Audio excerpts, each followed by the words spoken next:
A millionaire walks in, and the bell above the diner's door gives a soft chime as the morning rush begins to trickle in.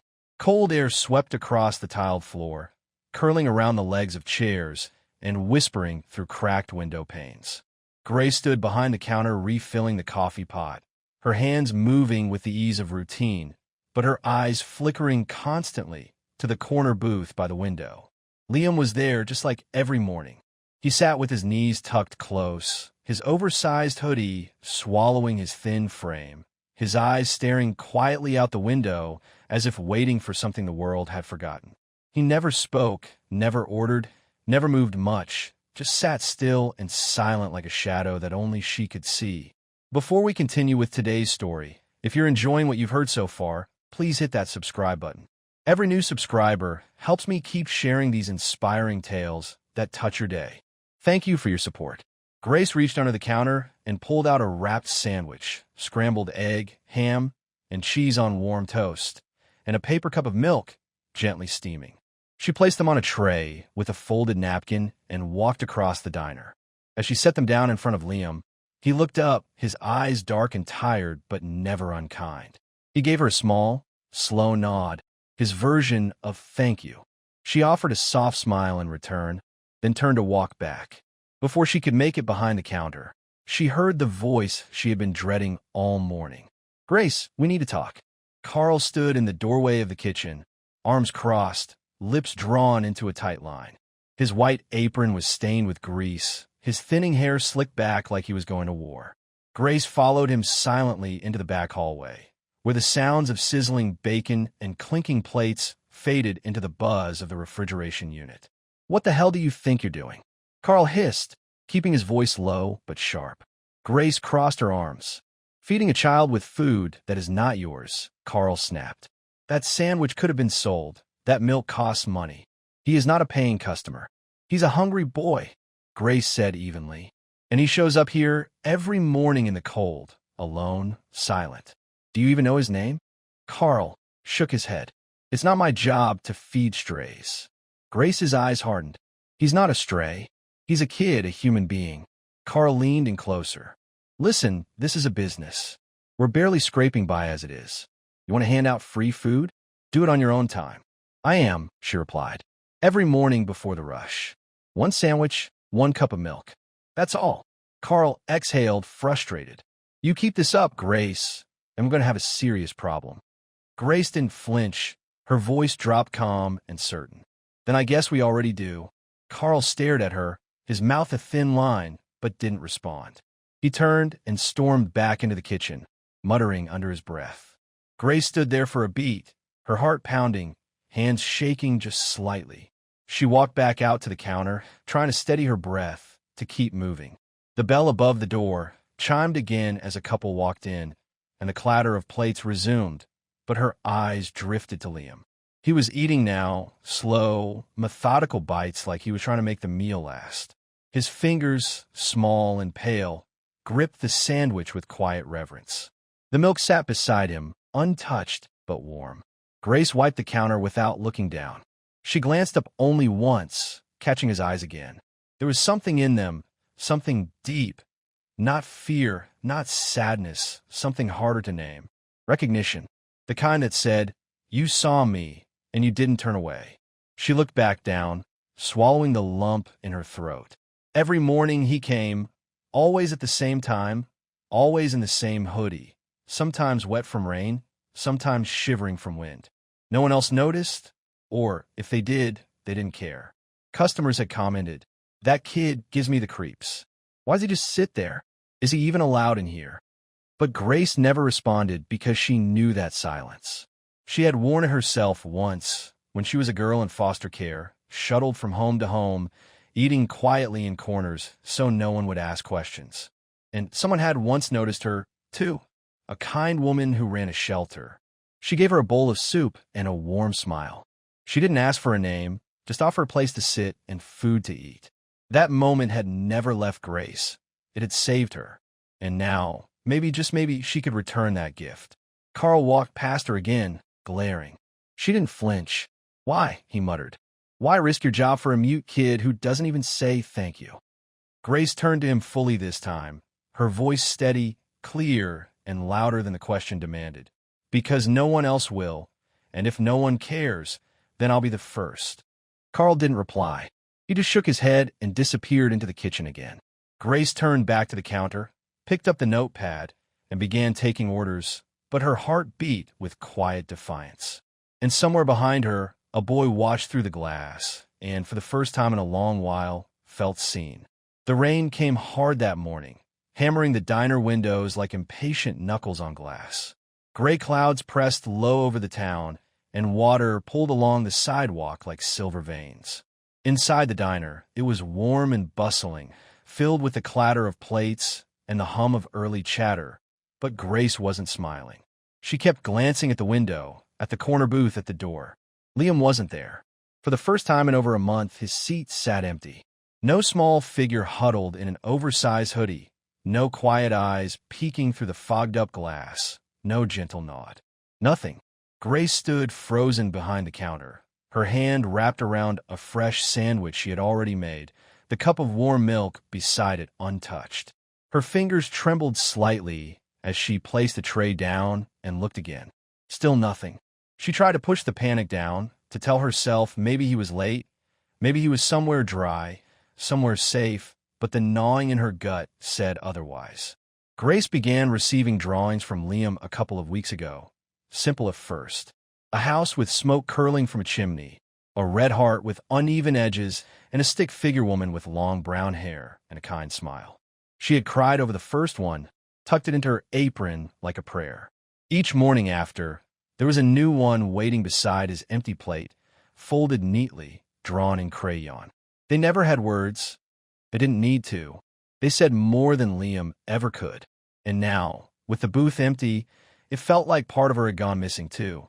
She poured coffee for a table of regulars, but her hand shook and the cup overflowed, spilling onto the saucer. "Hey, Grace," Carl barked from the kitchen doorway. "You all right?" She didn't answer. Her eyes were fixed on the door. She set the pot down and walked slowly to the window, wiping away the condensation to get a clearer view of the street. Still no Liam. "Grace," Carl said again, louder. "Orders are stacking. I'll be back," she murmured, more to herself than anyone else. She untied her apron, tossed it onto the counter, grabbed her coat, and pushed through the door out into the cold. The rain hit her like a sheet of ice. Within seconds, her coat was soaked, her hair plastered to her cheeks, but she didn't care. She ran down Main Street, past the bakery, the bookstore, the shuttered movie theater. Her boots splashed through puddles. Her breath came in hard, sharp gasps. "Liam!" she shouted into the downpour, even though she knew he couldn't answer, wouldn't. She checked behind the flower stand where he sometimes lingered, behind the grocery store's delivery crates. Nothing. The wind howled, and water ran in rivulets down her face like tears she couldn't feel yet. She tried the alley behind the diner, the old bus stop where he'd once drawn a rainbow on the back of a transfer ticket. No sign of him. "Liam," she called again, her voice cracking. "Please." She ran down back streets, checked under stairwells, peered behind dumpsters. Each time, her heart sank further. She was soaked to the bone, shivering, but her feet wouldn't stop. She couldn't. 45 minutes passed. She was about to give up, to collapse in a pile of rain and mud and helplessness, when she rounded the back of a laundromat and froze. There, huddled in the narrow space between two dumpsters, barely visible in the gloom, was a small figure. Liam. His hoodie was soaked, clinging to his frame. His knees were pulled up to his chest, his arms wrapped around them.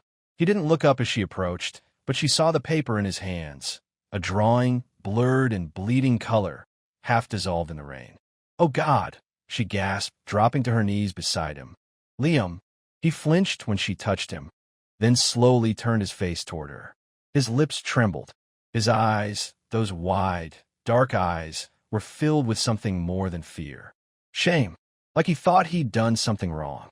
"No, no, no," Grace whispered, pulling him into her arms. "You don't have to hide.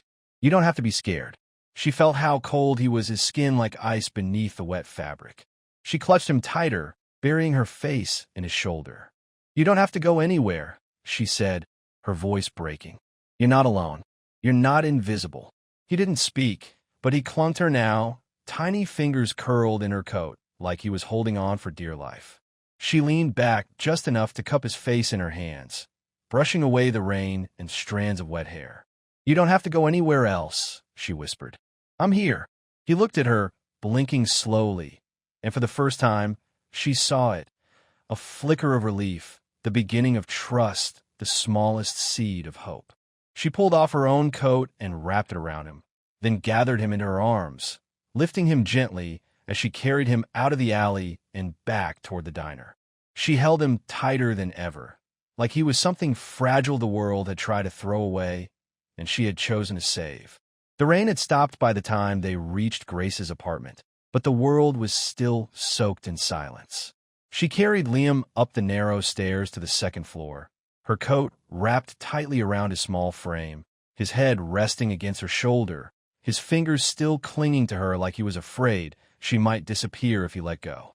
Her apartment was modest, just a kitchen, a small living area, a single bedroom, but it was warm, filled with soft light and the scent of cinnamon tea she had brewed earlier that morning. She placed Liam gently on the couch and went to the bathroom, running the tub with warm water. He didn't resist when she helped him out of his soaked clothes, didn't flinch as she tested the water temperature, and didn't speak or move when she gently guided him into the bath. His silence was not resistance. It was something else, trust, maybe, or exhaustion, or both. She sat beside the tub, rolling up her sleeves, washing the dirt and rain from his arms and neck with slow, careful motions. He watched her, eyes steady, saying nothing. She smiled softly as she poured water over his head. Afterward, she wrapped him in a fluffy towel, dressed him in one of her old T-shirts, and set a tray of warm soup and toast in front of him. He ate slowly, methodically, like every bite was something sacred. She didn't press him. She didn't ask questions. When he finished, he curled up on the couch, and she sat in the armchair nearby, a blanket around her shoulders. Outside, the city glowed amber and gray, street lamps flickering to life as evening descended. She watched him for a while, then said softly, "You remind me of someone." Liam looked up, his gaze curious. "I had a little brother," she continued, her voice barely above a whisper. "His name was Noah. He was 5 when he died." She swallowed hard. "I was supposed to watch him that day, but I got distracted just for a few minutes. He followed the neighbor's dog out into the storm. By the time I realized it was too late." Her fingers twisted the corner of her blanket.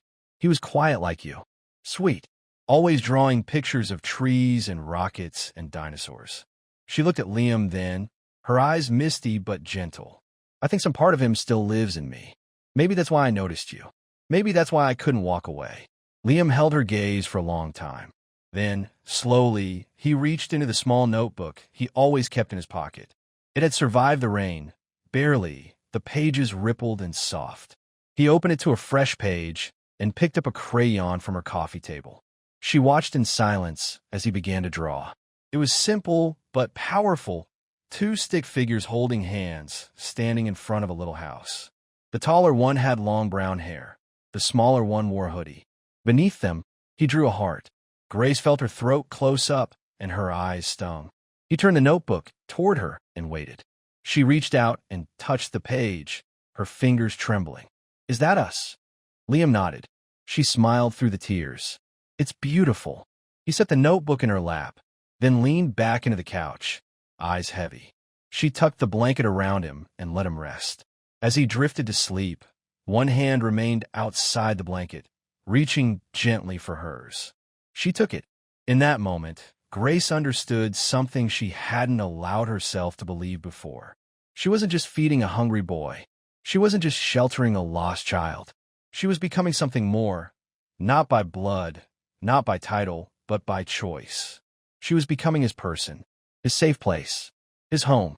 It was barely past dawn when the sky over the sleepy town rumbled with something strange, something loud, foreign, and commanding. The sound built quickly, a low mechanical roar that seemed to ripple across the streets like thunder, rolling over rooftops. Grace stood behind the counter at the diner, refilling sugar containers, her morning just beginning. But she paused, her hand frozen in midair. The rumble grew louder. The windows began to shake. Chairs rattled on the floor. And then it happened. With a blast of wind and an explosion of sound, a sleek black helicopter descended slowly, powerfully, into the empty parking lot just across from the diner. Its polished steel shell shimmered beneath the early light, a symbol of something much larger than this town had ever seen. Everyone inside the diner stood still, stunned. Forks dropped. Coffee cups paused mid-sip. A child pressed his face against the glass, eyes wide with awe. Even Carl, usually grumbling behind the register, stood slack-jawed at the door. The helicopter landed with precision.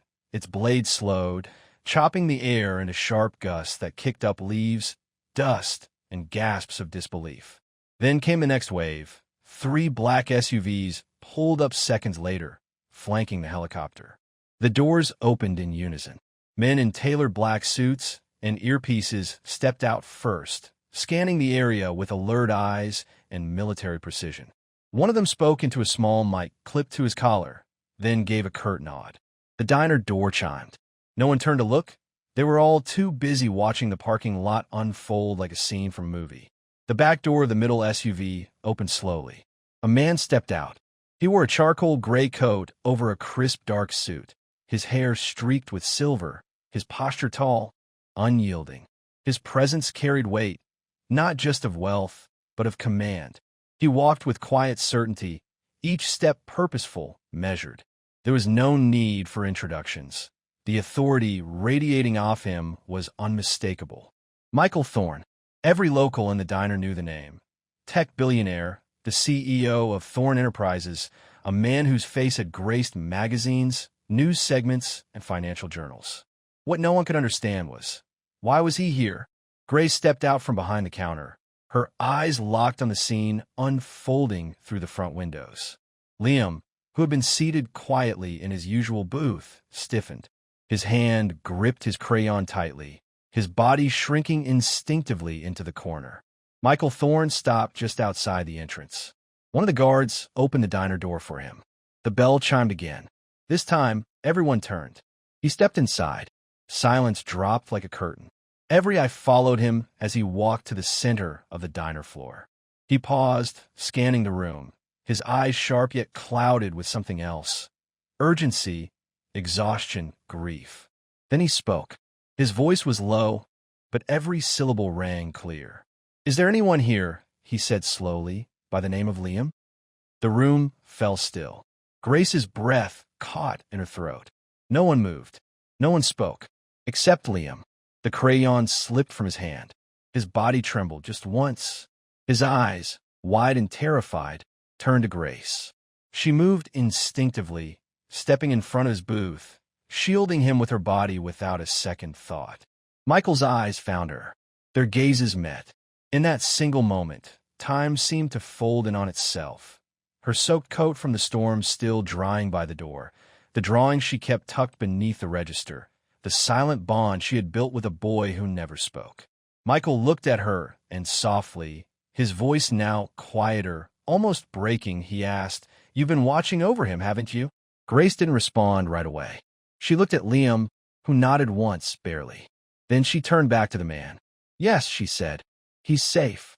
Michael exhaled, as if releasing a breath he had been holding for years. "I've been looking for him," he whispered. And every person in that diner understood they were witnessing not just the arrival of power, but the breaking open of something far more human. A father's heart desperately seeking his son. The diner emptied within minutes, not by command but by instinct. Patrons knew when something larger than themselves was unfolding. Grace, Michael, and Liam remained. The rain had returned, tapping gently against the windows like distant memories. They sat in the back booth now, Grace on one side, Liam beside her, half hidden in the crook of her arm, Michael across from them, his hands folded, eyes fixed on his son with a look that carried the weight of too many sleepless nights. He looked older than his photographs, not in the way of time, but in the way of grief. "I should have found him sooner," he began, his voice calm but frayed at the edges. "We were in the mountains just for the weekend." Liam's nanny stepped away for a moment. A dog startled her. She slipped, hit her head. When she came to, Liam was gone. Grace held her breath. We searched immediately. Helicopters, drones, search parties. I hired every expert, every tracker. Days turned into weeks. There were no sightings, no footprints. It was like he vanished into thin air. Liam sat still, his hands resting in his lap. He wasn't drawing now. He was listening. Michael glanced down at the table. His mother passed 2 years ago. Cancer. Liam was different after that, quiet, withdrawn. But he still spoke. Until that day. He looked up at Grace.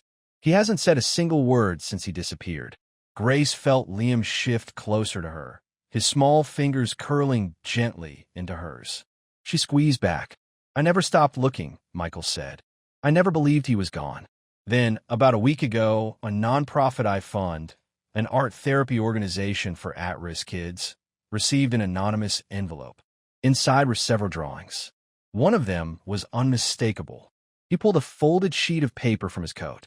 Grace recognized it immediately. It was one of Liam's first. A house, a heart, and a woman with brown hair smiling. He was trying to tell us something, Michael said softly. And it led me here. Silence fell between them, soft and heavy.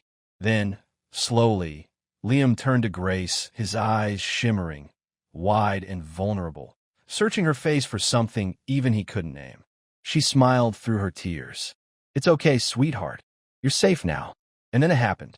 Liam shifted in the seat, wrapped his arms around her waist, and buried his face in her side. A sound escaped him, a breath, then a sob, then finally words. Me. Mom. Grace froze. Liam clutched her tighter, shaking now, his voice breaking but real. Mom. Grace. Tears spilled from her eyes as she wrapped both arms around him, holding him close, whispering into his hair. I'm here. I'm here, baby. Michael stared, stunned, his jaw clenched. He stood slowly, his hand covering his mouth. His eyes were full now, brimming with unshed grief, awe, and something else, gratitude.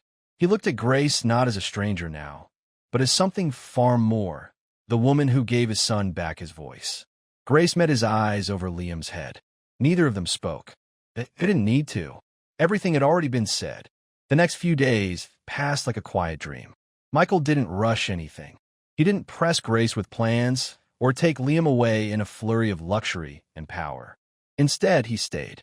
He checked into the inn across the street from the diner. He came in every morning, just after sunrise, and sat at the counter like any other customer. No bodyguards, no press, just a father, watching from afar as his son sat at his usual booth next to the woman who had brought him back to life. Grace noticed the way Michael watched Liam, not with control or possession, but with reverence. He was discovering his child again, one moment at a time. She also noticed the way he watched her when he thought she wasn't looking, quietly, kindly, gratefully. On the third morning, Liam greeted them both with a drawing. It showed the three of them standing in a park beneath a tree, Liam in the middle, holding both their hands. Grace's figure had her signature ponytail. Michael's had a gray suit. Above them, he'd drawn a sun with a smiling face. Michael folded the drawing carefully and tucked it into the inside pocket of his coat. Later that day, they walked together through the town's small botanical garden. Liam ran ahead, chasing butterflies, arms stretched like wings. You know, Michael said, hands in his pockets, I've spent the last 10 years building companies and ignoring the spaces in my life that needed healing. Grace glanced at him, cautious. I thought I could buy safety, buy solutions. But I've never felt more powerless than I did the day Liam disappeared. You didn't give up, Grace said gently. He nodded. I just didn't know where to look. They walked in silence for a few paces. The wind stirred the leaves above them. Children laughed nearby. Birds chirped like background music to the soft unfolding of something new. I want to take him home, Michael said at last. Of course I do. He's my son, but I see the way he looks at you, the way he reaches for your hand before mine. You were there when I couldn't be. Grace opened her mouth to reply, but he held up a hand.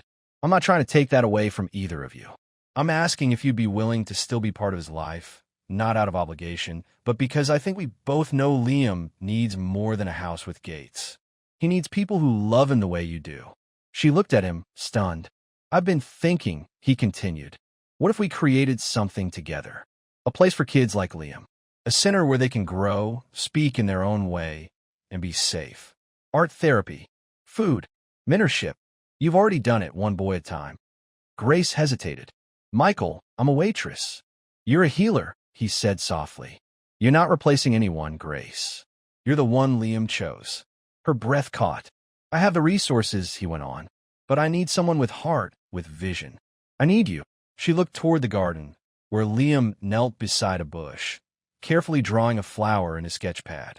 She had found him on a rainy day, with mud on his shoes and silence in his throat. Now he was smiling. I don't know what to say, she whispered. Michael stepped closer, his voice low. Just say yes. Not for me, not even for him. For you. Because this is already who you are. Grace looked down at her hands, then at him. You're not asking me to give him up? No, Michael said, shaking his head. I'm asking you to walk with us, wherever this goes. She blinked fast to hold back the tears. Okay, she said quietly. Yes. Michael smiled, soft and full. Then let's build something that starts with him, but grows into something so much bigger. And Grace knew then, this wasn't an ending. It was just the beginning. 1 year later, the town had changed, but it was not the buildings or the streets that were different. It was the energy, a quiet hum of purpose, of hope. At the edge of the town, where an abandoned community hall once stood, now rose a warm, inviting space filled with light and laughter. Sunlight House. The building was modest, but full of life. Murals covered the walls, painted by the very children it now sheltered. Laughter echoed from the activity rooms where kids played with Legos and painted dreams. A garden bloomed in the back, tended lovingly by tiny hands and guiding ones. At the heart of it all was Grace, no longer just the woman behind the diner counter. She now wore her name on a badge, Director, Sunlight House. But more than the title, she carried presence, gentle, attentive, endlessly compassionate. She greeted every child by name, remembered their favorite snacks, their fears, and the colors they always reached for first when drawing. Michael had become a familiar figure, too. He stopped in several times a week, sometimes for meetings, sometimes just to watch Liam paint or build with blocks. He never arrived with fanfare, no suits, no security. Just Michael, quiet, kind, fully present. Their relationship had grown in silence and trust. No dramatic declarations, no public romance. But in the way his hand brushed hers as they walked through the halls, in the way he watched her laugh with the children, in the way she leaned into him during long planning meetings, they had become something quietly solid. And Liam? Liam had blossomed. He now spoke in full sentences, still soft but sure. He laughed easily. He took younger kids under his wing, helping them find crayons, pass out snacks, and draw what they could not yet say. His smile had become a kind of sunshine, warming everything around him. And on one particular afternoon, Sunlight House buzzed with even more joy than usual. It was Liam's birthday. Paper lanterns hung from the ceiling, streamers curled around banisters, and the scent of fresh-baked cupcakes filled the air. The children had worked on decorations all week. Grace wore a handmade crown of construction paper, a gift from the little ones. Michael had built a treehouse out back just for Liam and his friends. When it was time for cake, the room dimmed. Dozens of tiny voices began to sing "Happy Birthday to You." Liam stood in front of the cake, candles flickering, eyes bright. Everyone clapped, cheered, and waited for him to blow them out. But he didn't. Instead, he turned, walked slowly to the center of the room, and picked up the microphone from the small speaker set. The room hushed. He cleared his throat. Then, in a voice clear and steady, he said, "Last year on my birthday, I didn't even have a voice." He paused, scanning the room. Grace stood near the back, one hand pressed her chest. Michael stood beside her, his eyes glistening. "I didn't make a wish. I didn't think anyone would hear me if I did." He took a breath. "But this year, I don't need to wish because everything I could wish for is already here." He looked directly at Michael. "I have a dad who never stopped looking for me." Then at Grace. "And I have a mom who found me before I could find myself." He smiled shyly, eyes full. "I don't need to wish anymore, because I already have a family. Tears broke freely, then among the staff, the children, and the friends watching from the corners. Grace stepped forward, barely holding it together, and wrapped her arms around Liam. Michael joined them, resting a hand on his son's back, then slipping his fingers into Grace's. Liam leaned into them both, laughing now as everyone cheered. In the distance, a new mural had just begun to take shape, a tree with wide branches and 3 figures drawn beneath it, holding hands. Sunlight spilled through the windows, and somewhere, quietly but surely, a family stood together, no longer found but fully chosen. The week after Liam's birthday, Sunlight House felt more alive than ever. A spring breeze danced through the open windows, carrying the scent of blooming wildflowers. Laughter and music filled the air as children played beneath the newly finished treehouse in the back. The center had become more than a place. It had become a home. That evening, Grace stood in the garden behind the center, watching the sunset dip low behind the hills. Her hands were dusted with soil from planting new herbs with the younger kids. She wore a soft yellow sweater, her hair in a loose braid, cheeks flushed with joy and the remnants of the day's sunlight. Michael approached quietly, a box in his hands. He was dressed simply, no suit, no tie, just a man who had shed the weight of corporate kingdoms for something infinitely more real. Liam trailed behind him, holding a small bouquet of dandelions and wild violets. "Hey," Michael said gently. Grace turned, smiling. "Hey, yourself." Michael took a deep breath and looked around. "I thought I knew what fulfillment looked like: private jets, stock markets, applause in boardrooms." He stepped closer. "But nothing has felt like this. Like watching Liam sleep without nightmares. Like hearing your laughter echo through these halls. Like watching a lost child walk through these doors and find hope." Grace's smile trembled, and her hands pressed over her chest. Michael slowly lowered himself to one knee. The box opened in his hand, revealing a simple, elegant ring. Inside the band, a delicate inscription shimmered. "Where love found us, we stayed." Gasps and soft exclamations floated from the staff and children peeking through the windows. Michael looked up at her, his voice steady and warm. "Grace, you saved my son, but you also saved me. You brought me back from a life of loneliness and silence, just like you did for Liam. You didn't replace anyone. You became exactly what our hearts were missing." He reached for her hand. "Will you marry me and help me build a family where love isn't inherited? It's chosen every single day."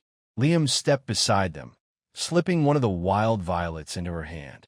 Grace's eyes brimmed with tears, her lips parted, but no sound came. She looked at Liam, who smiled up at her, his small voice rising. "Say yes, Mom." Grace laughed through her tears and nodded, kneeling to hug them both. "Yes," she whispered. "Yes, I want that more than anything." Cheers and clapping erupted from the building. Children ran out, surrounding them with joyful chaos. Later that night, under the moonlight, the 3 of them stood before the newly carved wooden sign placed by the entrance of Sunlight House. Burned into the grain, in bold, loving letters, were the words, "The right family wasn't built. It was chosen." And just beneath it, smaller and in Liam's own handwriting, someone had carved, "We're not lost anymore." Inside, the lights glowed warm. Drawings lined the walls. Voices sang lullabies. Love had woven itself into every corner. And in the center of it all stood a woman who once poured milk for a silent boy, a man who once believed he had everything, and a child who now had both a voice and a family. Not perfect, but true, and that made it everything. Sometimes the most extraordinary families are not born. They're built one act of kindness at a time. Grace didn't set out to become a mother. Michael didn't expect to find love in a quiet diner, and Liam never thought he'd speak again. But in a world that often forgets the silent, the lost, the small, they found each other. They chose each other, and that made all the difference. Because home is not a place on a map. It's a hand held in the rain, a drawing left on a diner table, a whispered mom that says, "I trust you." And love? It's the decision to stay.